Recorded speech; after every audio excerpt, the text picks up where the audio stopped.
Hey guys!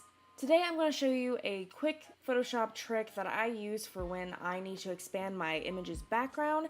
I usually do this for a lot of my studio shoots since I use a smaller paper backdrop, and usually I do this in like either a hotel room or I'm shooting in an area that's just a little bit cramped. So let's get started. First off, let's make a copy of our layer. Then I'm going to go up here to our select tool and I'm going to select a majority of our paper backdrop and I'm going to stop it right before I hit her and her hands.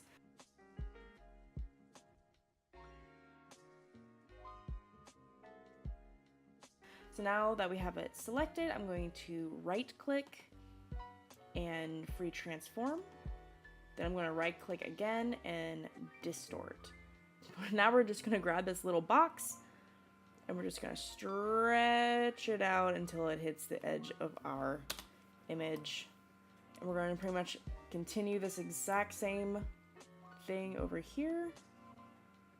Right click, free transform, distort image, and drag.